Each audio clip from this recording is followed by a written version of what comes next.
are healthier than regular cookies because instead of white flour and sugar and butter, we're going to be using bananas, oat flour, peanut butter, and some other things that usually go in cookies. But first what you need to do is mash up one banana, and I've already started here.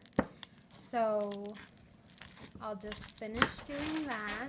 Okay, so I've mashed up the bananas and they're still a little chunky, like so, but that's okay because it'll just cook in and it'll all be delicious when it's done.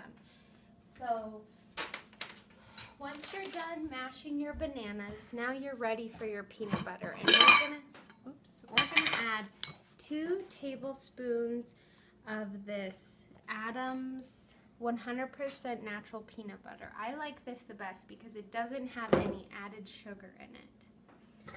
It's just pure peanuts and some salt.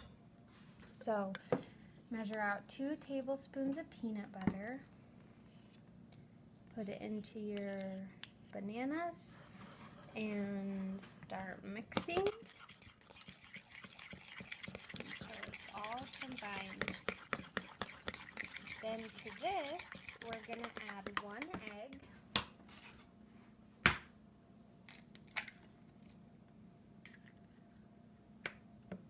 And mix that in.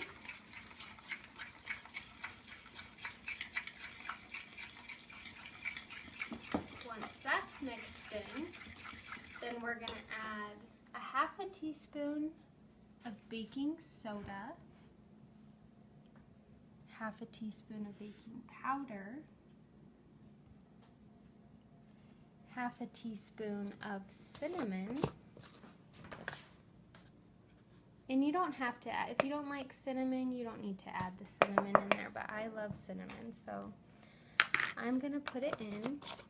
And then we're also going to add some vanilla, just a ½ teaspoon as well. Sometimes I like to add a little extra because it makes it taste yummy. And then we're going to put just a little bit of salt, and with this I'm just gonna say we just put in, I don't know, a few dashes. There's the oven.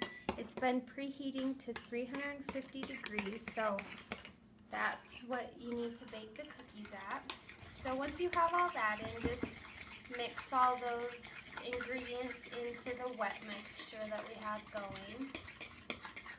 And now it's time to add our oat flour in. And with the oat flour, all you have to do is put regular oats, either quick oats or rolled oats, into the blender. This is a cup of oats in the blender. And you just blend it up until it's pretty fine like this. There's still some bigger pieces, and that's okay, but just get it pretty fine. And then you can just dump it all in there at once.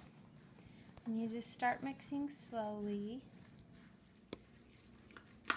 These cookies might not seem as good as regular cookies, but I promise they are pretty good.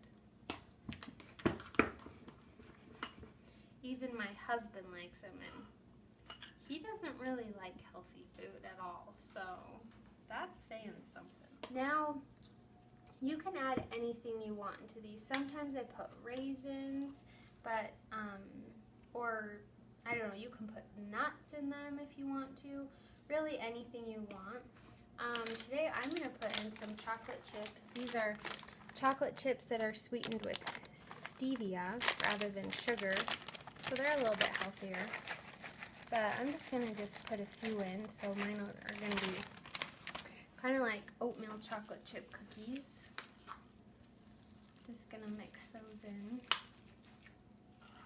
And this recipe doesn't make a lot of cookies, so if you want to double it to, you know, take to your friends or whatever, that's probably a good idea.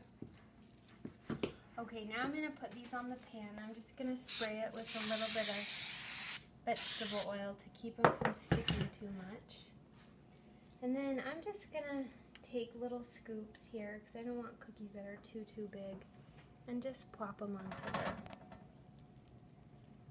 the pan.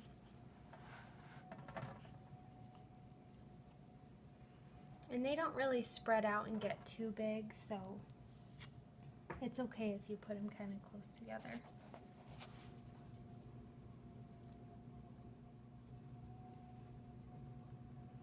Okay, now we have them on the pan and we'll put them in the oven and set the timer for 8 minutes. That should be enough time, but we'll check them at 8 minutes and see if they're done. Okay, cookies are done. So what I usually do to check them is just open them up, and be really careful when you're doing this because obviously everything's hot. And I just press the tops of them, and if they're fairly firm, then that means they're done. So 8 minutes should be good for these cookies. Now let's just carefully take them out of the oven. And there you have nice, hot, fresh, healthy cookies to enjoy.